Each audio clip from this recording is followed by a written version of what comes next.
You're listening to the Options Insider Radio Network, the home of the Options Podcast. For more quality options programs, visit theoptionsinsider.com or search for Options Insider Radio Network in your podcast provider of choice. Listeners can also access all of our programming through our mobile app available in the iTunes and Google Play stores. Select programs are also available via live stream at mixlr.com/options-insider.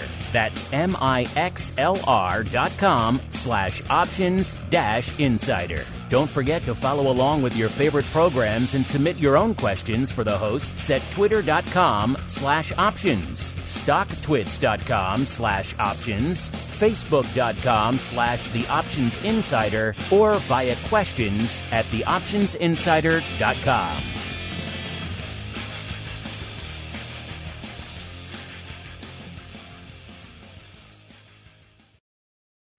Bitcoin, Ether, Ripple, Litecoin, and more. Cryptocurrencies and other digital assets are taking the financial world by storm.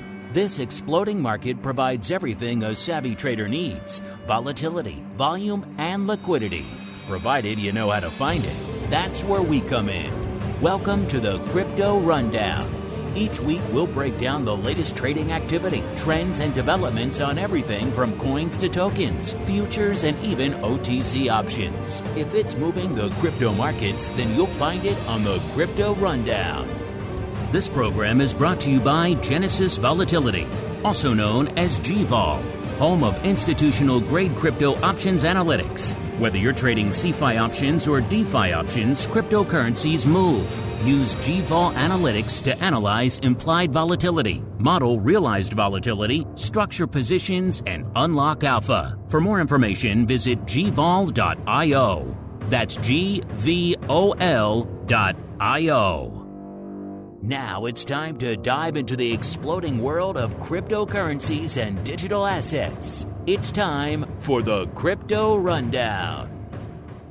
All right, everybody. That music means it is time once again for the Crypto Rundown, the program here on the Options Insider Radio Network, where we go above and beyond our usual stomping grounds. Going to move beyond the Teslas and the VIX and the SPY options and see what's going on in those crypto waters, the ETH, the Bitcoin options, and a whole bunch more. My name is Mark Longo from theoptionsinsider.com, as well as, of course, from the network upon which so many of you are binging these days. Remember, if you're just getting the Crypto Rundown, you're just listening to that show, you're missing out on pretty much a dozen other programs where we carve up just about every other aspect of the world of options. I know for a lot of you coming to this show, a lot of you are new to options. Some of these terms we throw around here on the show, like skew and volatility and open interest, they're a little bit confusing to you. So you definitely should be checking out our introductory, our educational programming like Options Bootcamp, Options Playbook Radio. So wherever you're getting this show, make sure you upgrade to the full network feeds. So you're getting nearly a dozen programs, usually 2 shows hitting you a day out there. And that's not enough for you. You need to go above and beyond. You want to get extra shows like, of course, our Pro Q&A is coming up tomorrow, another great Pro Q&A session, as well as Options Oddities every Friday, great giveaways, live access to all of our programs. You want to ask questions to myself and to our guests and everyone else throughout the week with no waiting, no hiccups, no waiting for the on-demand to load. Then, of course, theoptionsinsider.com/pro is the place to go. And let's see who we're hearing from on the old program today. It is time to roll out the Crypto Hot Seat. Forget about cold storage. It's time to turn up the heat on thought leaders from the world of cryptocurrencies and digital assets. It's time to take their place on the Crypto Hot Seat. All right, everybody, welcome to the Crypto Hot Seat. And one of the things I love about doing this show is it allows us to open up the network to a wide array of guests that maybe wouldn't traditionally appear on some of our other programming on the network. We're going to do a little bit of that today because in this Crypto Hot Seat segment, usually we're bringing on guests from the world of crypto derivatives, trading and volatility and exchanges and brokerage firms and all the legion of firms that operate there. And mixing it up a little bit today, we will be joined by Chris Brady. He is the author of the bestseller Launching a Leadership Revolution, and very recently, a newest addition to his stable, the Bitcoin Bride. Chris, welcome to the Crypto Rundown program. Thanks. Glad to be on. Well, Chris, as we are wont to do with all of our first timers, why don't you go ahead and give our audience a bit of an overview of your background in the financial and indeed crypto space. And then what inspired you to write The Bitcoin Bride? Well, I was originally trained as an engineer. I got a master's from Carnegie Mellon and was in the auto industry for a while. Then I became an entrepreneur. I've been a full-time entrepreneur for, 25 years or more. I'm a private investor and accidentally became an author, and a book that I co-wrote with my business partner and often co-author Orrin Woodward went to the top of the New York Times bestseller list back in 2007. And that kind of launched us on some leadership training companies and some other things. And then in 2013, I bought a physical copy of Bitcoin Magazine. I'd heard of it, but didn't know much about it. And that began my journey. Oh, that was what lured you to the dark side, an actual magazine. Wow. Yeah. Ancient technology brought me to the new technology. So were you loading up on crypto and Bitcoin back in 2013? Are you talking to us from your own private island now, sir?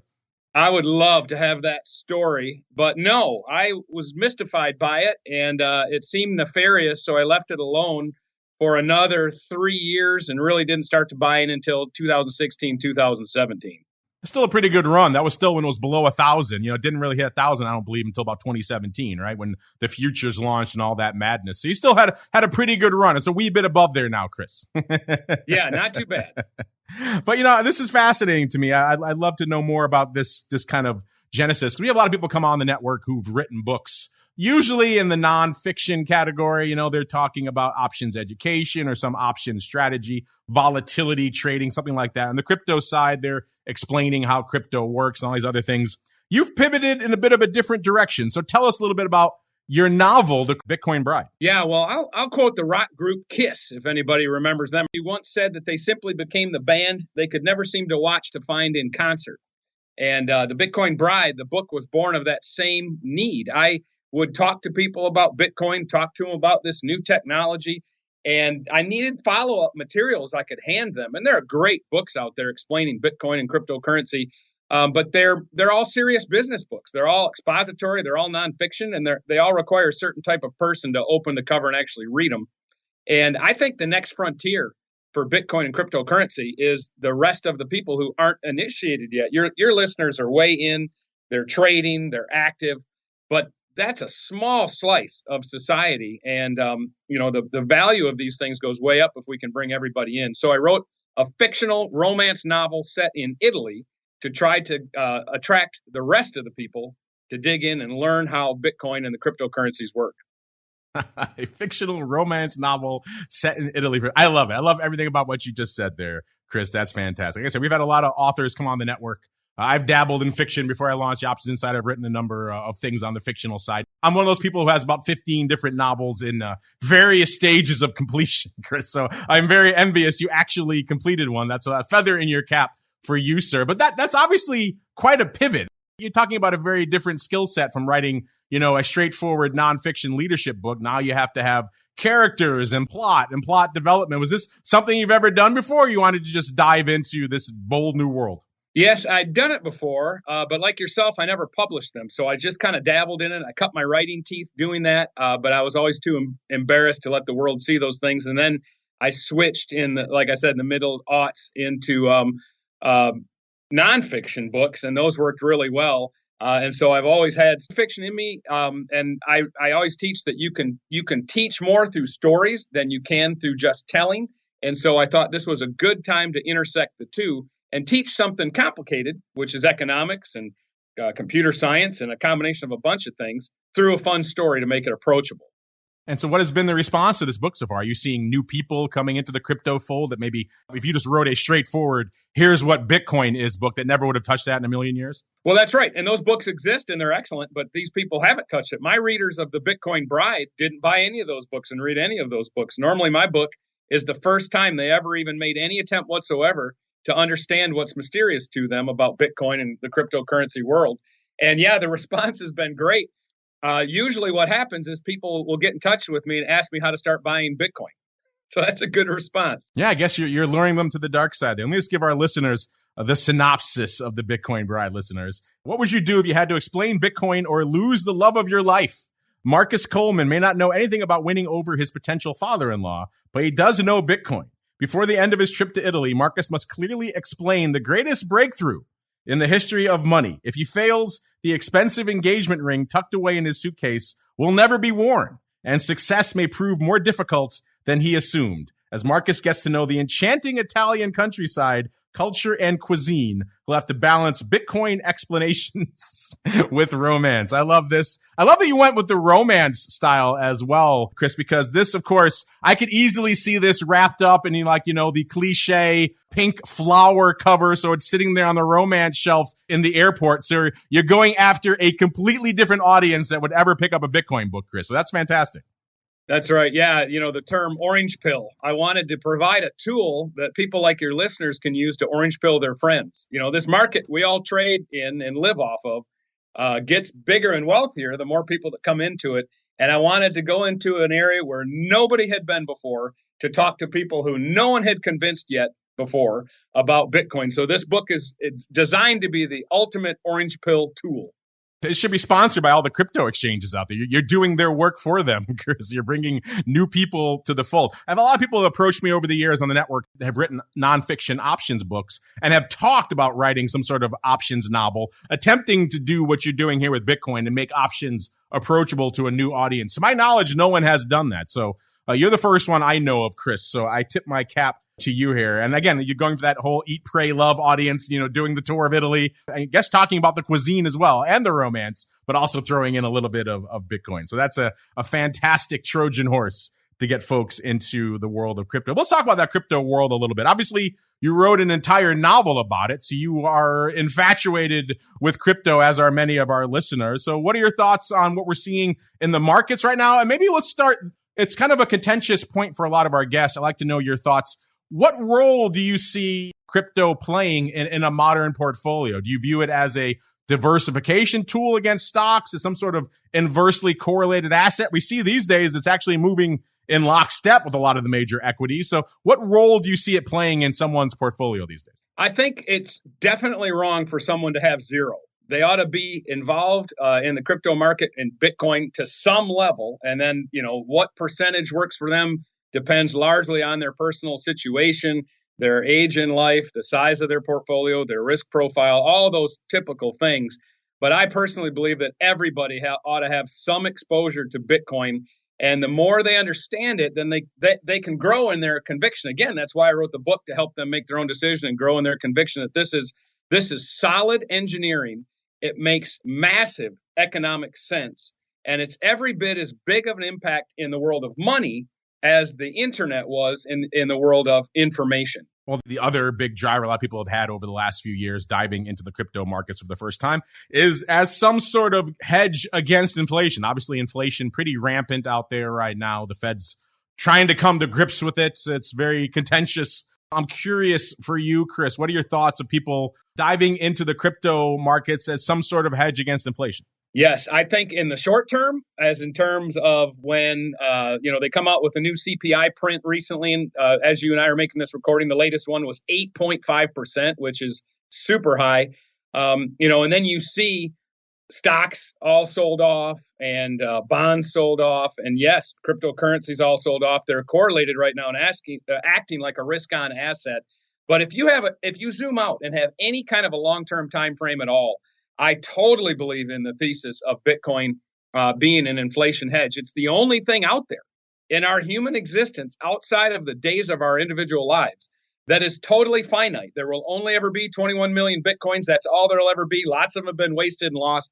There's an issuance schedule that can't be changed that we can count on, and it's finite. And so that over time, mathematically, if you understand the supply and demand effects on price and economics, you'll realize that long term, Bitcoin is the inflation buster. It's the way to run away from the fact that fiat currencies have always been debased and devalued by their issuers. They always will. And Bitcoin is entirely decentralized and no one can tamper with it for that reason. If you take a set of calipers, Mark, and put them over the Bitcoin price history chart and stretch them out over 4 years, you can never find a 4-year period in which the price of Bitcoin didn't go up. And I believe that's proving the analogy, or proving the thesis right there, that Bitcoin is a hedge against inflation. And so what are your preferred vehicles when you're buying and trading in Bitcoin? Are you buying the spot? Are you using the futures? Have you dabbled in the options? What are you up to out there? I'm a hodler, so I buy and hold. Yes, I've done all of the above, but I am mostly qualified to talk about buying and holding over the long term. As I said, I got started in 2016. It's paid off well. I buy the dips and load up every time Bitcoin price loses its mind and people forget these fundamentals. But yes, if someone is educated to the point of understanding options, you can make a lot off the volatility of Bitcoin and seeing how in the short term, in the near term, it's trading like a risk-on asset. You can make some pretty good predictions based on that, and there's a lot of money to be made off of that volatility. And of course, the long-term price gain of Bitcoin is going to come from that volatility too. Towards the end of last year, we saw a watershed moment in the Bitcoin markets where we saw, of course, the launch of the first Bitcoin ETF. It's on the futures. It's not on the spot, but it's still got a lot of people excited. People have been trading that up. Have you been enticed by that BITO ETF? Have you traded it at all, Chris? Yes, I hold some. I haven't traded it. I just accumulated some because I tend to watch things closer when I own them. So that helps. And yeah, when we talk about what remains for the big buyers, I was listening to an interview the other day, and the guy's a gold bug and he's a critic of Bitcoin, and he said he said there's no more big buyers coming in. Where's the price increase going to come from? And Mark, I see 5 huge categories of new money that'll come into Bitcoin and cryptocurrency over the next 5 to 10 years. And I'm glad you mentioned it. ETFs is the first one. It's the smallest of the remaining. It's the biggest right now. Those Bitcoin ETFs or ETFs also that hold some Bitcoin is 3.9% of the 21 million Bitcoins that will be issued. So that's a new category. We've got that one options one. And then we'll have more, hopefully, coming in at some point. There's the one in Canada. But then the next level is institutional investors. They're restrained right now by ESG charters and all those concerns. But most of the institutional investors aren't in yet. The next higher one, which gets even bigger, are corporate treasuries in public and private companies. That's 2.22% of 21 million Bitcoins. Then above that is countries, where the countries will actually put it in their treasuries. And then the highest one is individuals around the world, where only about 2.5% of the world's people own Bitcoin or cryptocurrency. So these are enormous pools of money that haven't even come in yet. So your listeners are in a position to ride some really nice long-term upward trends, I believe. Yes, many of our guests over the years have argued that we are barely into the first inning of this whole Bitcoin game. Sounds like you take a similar approach there, Chris. We're still very early days. Absolutely. It's very hard to get that because Bitcoin's 13 years old. Ethereum, some of these are getting to be old enough that they don't feel risky anymore. But we are very, very early. And obviously, the show is called The Crypto Rundown. I know we've been talking about Bitcoin mostly, and your book is mostly about Bitcoin. But a lot of our guests are also dabbling in other altcoin out there. Any other altcoin on your radar that have caught your fascination, Chris? Or are you pretty much all Bitcoin all the time? I'm largely a Bitcoin guy, although I do believe some of the altcoins are interesting projects. I look at Bitcoin as the invention of the financial internet, and I look at the altcoins as startup companies. Lots of them. If you make the analogy of the .com era, you had a lot of .com companies that just went bust, but you had a few that came out and were huge. Amazon, Salesforce, 2 huge examples. I think you're going to see a parallel here. There's a few altcoins that are working on interesting projects that will stand the test of time. They'll solve real problems and they'll be around and be useful.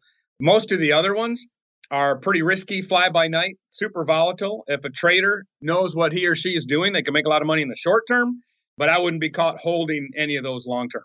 Well, Chris, I appreciate you taking some time to join us today in the Crypto Hot Seat to break down your fascinating new novel. I'm going to pick it up as soon as this show is done, because I just love the intersection of Bitcoin and a novel. That to me is just fascinating. And again, for our listeners who may be intrigued by your novel or any of your other projects and they want to learn more, where should they go? What should they do, Chris?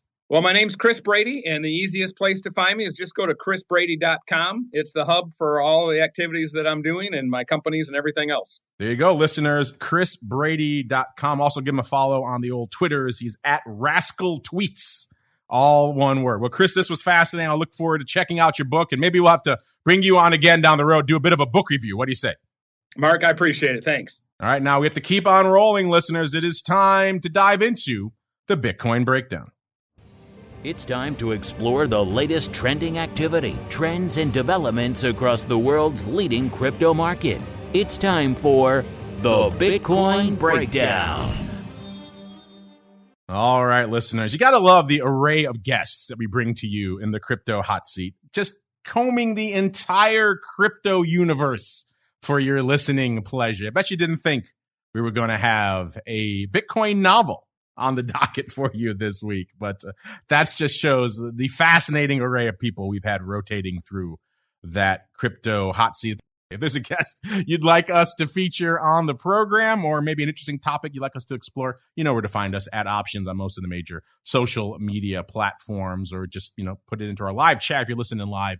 Hit us up, questions@theoptionsinsider.com also works, and we love to see who we can rotate in. Always keep you guessing on the crypto hot seat. Right now, Bitcoin's kind of keeping everybody guessing as well. When we were kicking off the show, most of the major equity markets were still in sell-off mode. Looks like they have rebounded a little bit. In fact, actually, as we were talking to Chris, everything has turned green now. So the equity market's back in green mode. That means crypto usually tends to follow suit. When we kicked off the show, Bitcoin was still down from last week's show. We were at about a 39,532, so below that psychologically important 40K level. I bet you Chris was buying at some of those dips there. Last week, we were at about a 46.58, so we're a little over 1,000 points below where we were this time last week. We got as low this morning as about 38,400. That was in kind of the teeth of the sell-off earlier this morning. We got as high over the course of the week, almost 43,000, about 42,700. That was on Thursday last week. Getting on out to the realm of volatility, by the way, of course, all these analytics we're going to talk about today coming at you courtesy of our friends over there at Genesis Volatility. gvol.io is the place to go to kick the tires and light the fires out there. If you do that, you can check out all these analytics and a whole bunch more. If you're playing around in these markets, you definitely need some analytics to back you up, and gvol.io is the place to go. If you did that, you would see that your average at the money vol hanging out there right now in Bitcoin is about a 62. So we're pretty much right back to where we were 2 shows ago. We dipped down to 57 on our last show. And actually in between episodes, we got as low as about a 53 before the vol came roaring right back over the last couple of sessions. Now it's back up to 62. So hanging out right back where we were a couple of weeks ago. Will it stay there for long, or will it continue to drift down? We shall find out. In terms of BitVol, this is, of course, Simon Ho's Bitcoin VIX, effectively.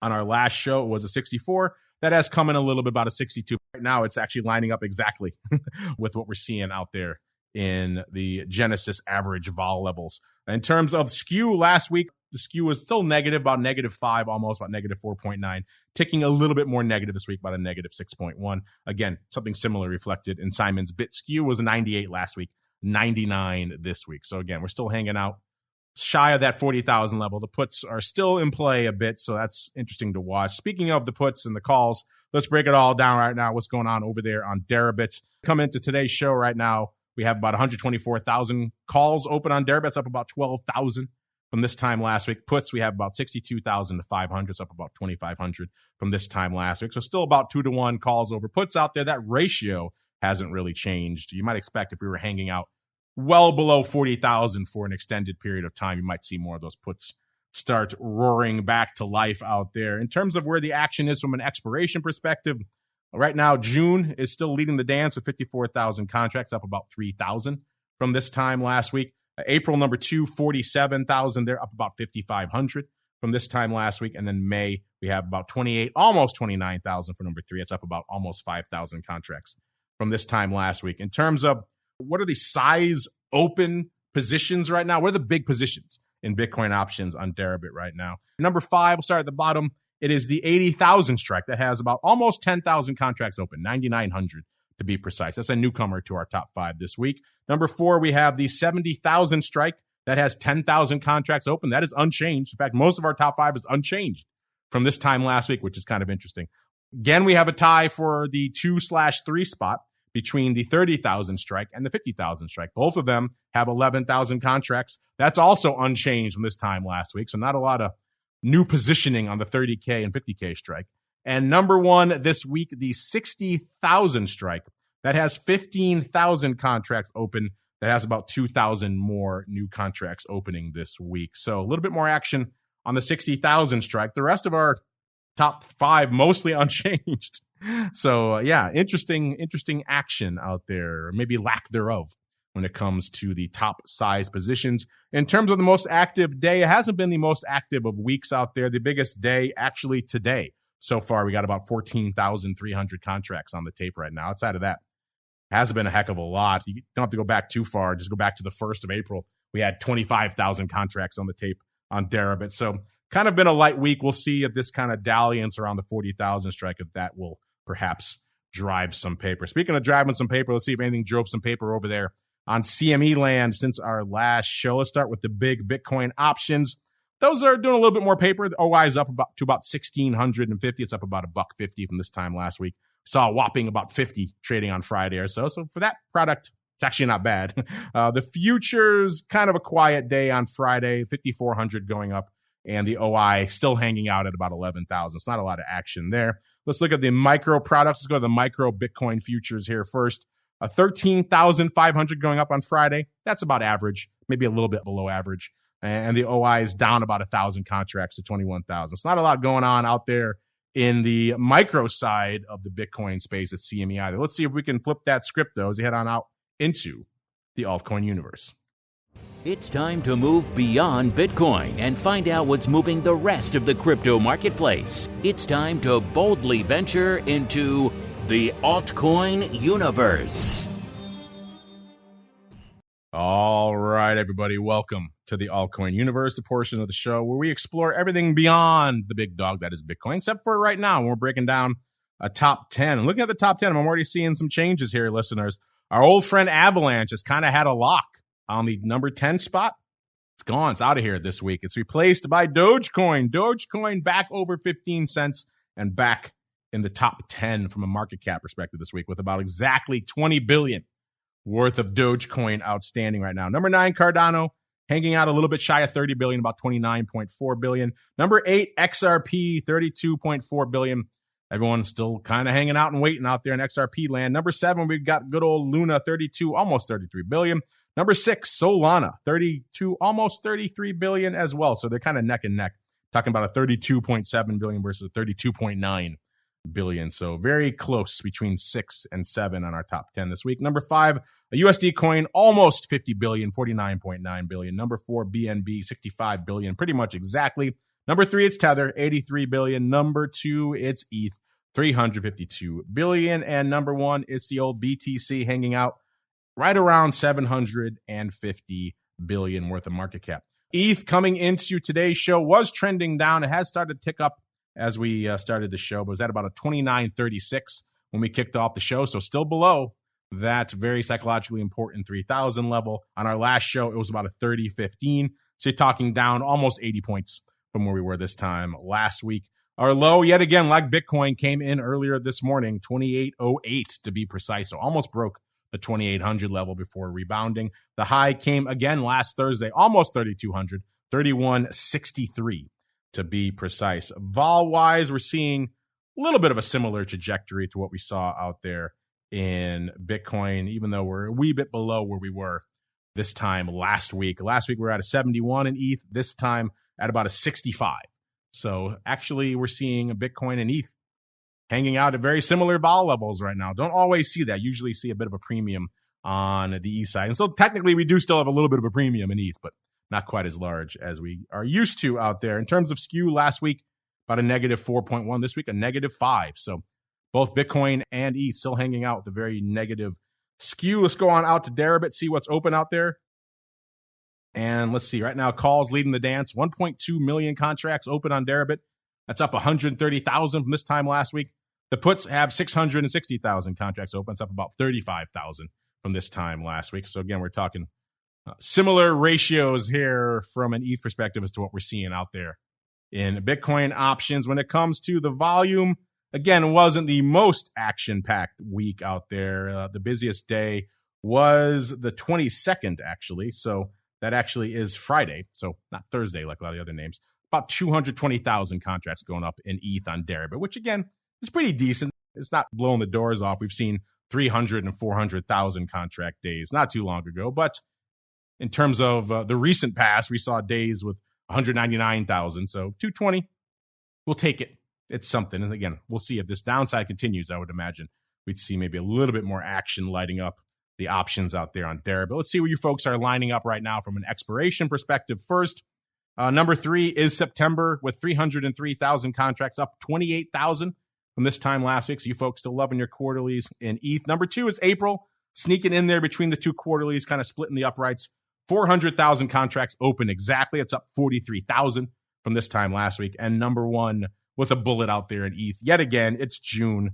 That first quarterly out there, 539,000 contracts open there. It's only up 15,000. So if April keeps on this pace, again, not much time left, but if it keeps on this pace, it might be able to usurp it. We shall see. In terms of where you folks are lining up from a strike perspective, what are these size positions right now in ETH options? Well, let's find out. Let's go to number 5 there as well. It is the 2,500 strike with 80,000 contracts open. That's a newcomer to the top 5. Interesting to see. Usually we see a lot of you out of the money call strikes dominating all the OI, seeing what would be an in the money call or obviously an out of the money put strike. Don't see that all the time. That's pretty interesting and a newcomer to our top 5. Number 4, the 20,000 strikes are going completely in the other direction. There's 99,000 contracts open there. That one is unchanged from last week.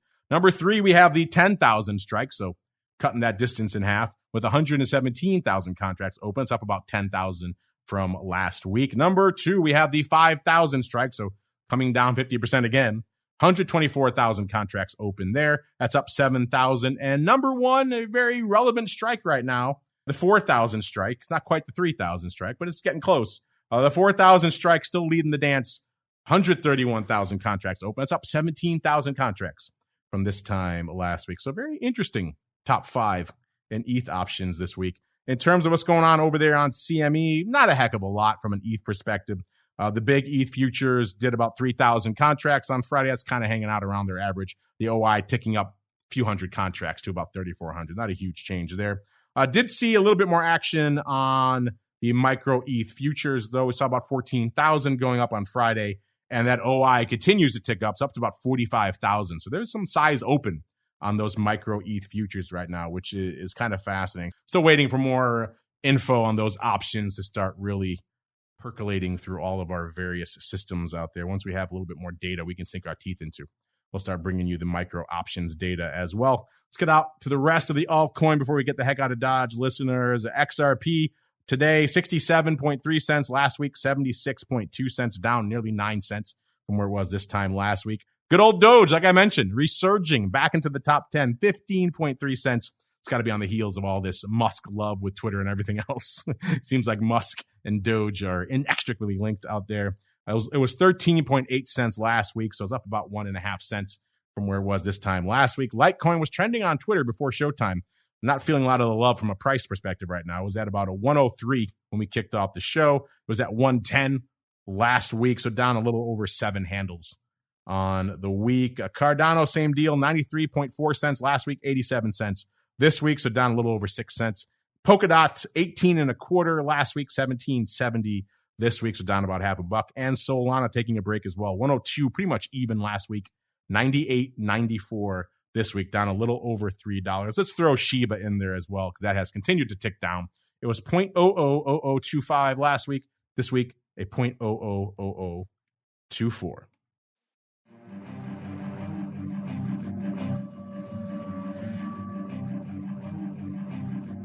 All right, looks like as we were doing the show, the confirmation has come through. Elon Musk has purchased Twitter for $54.20 a share because he's quite the jokester out there. So obviously some of that afterglow being reflected out there on Doge as well. What does that mean now, Twitter?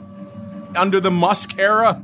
I suppose we shall find out. Unfortunately, that music means that's all the time we have for the Crypto Rundown today. I want to thank our guest, Chris Brady. Check out his book, The Bitcoin Bride. Did you ever say to yourself, maybe I need a little bit of a Bitcoin romance novel in my life? Well, then there you go. The Bitcoin Bride has you covered. And again, going after a completely new audience. I very much am intrigued by that. I want to check it out for myself. You can learn more about everything Chris is up to, chrisbrady.com, just BRADY, or or give him a follow on Twitter at Rascal Tweets. All one word. And of course, again, you know where to go. Check out more about all these analytics. Maybe not so much the book, but the analytics. It's gvol.io. That's the place to go to kick the tires and light the fires. We got to get on out of here. We'll be back again tomorrow, listeners. A double dose coming at you again tomorrow with your pro Q&A session, as well as, of course, your monthly dose of the advisor's option. So all of you folks in our secret club going to get a fun dose of Mr. Oracle of New Hampshire out there talking about earnings vol and everything else. Going to get that live in your ear holes tomorrow at noon. And then 2 p.m. after that, we're back. Pro Q&A. Mr. Saad Hussein, get those questions in. He's been tweeting a lot more, I see, about unusual activity and all the fun stuff they have going on with Shift. I know he's been working with Nick to get some of that quick strike stuff brought to the equity options markets as well. So a lot of fascinating stuff. If you're in the Pro Secret Club, start sending in those questions now. If you're not, what the heck are you waiting for? TheOptionsInsider.com/pro is the place to go to learn more. We'll be back again next week. Another episode of the Crypto Rundown. Stay safe out there, everybody. This program is brought to you by Genesis Volatility, also known as GVol, home of institutional-grade crypto options analytics. Whether you're trading CeFi options or DeFi options, cryptocurrencies move.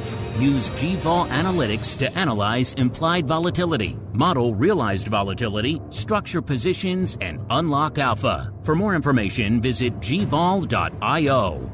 That's GVOL.io.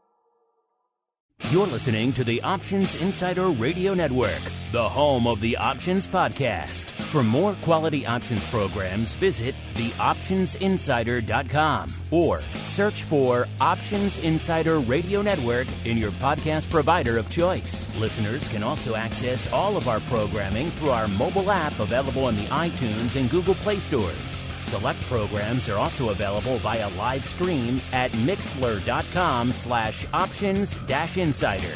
That's mixlr.com/options-insider. Don't forget to follow along with your favorite programs and submit your own questions for the hosts at twitter.com/options, stocktwits.com/options, facebook.com/theoptionsinsider, or via questions at theoptionsinsider.com.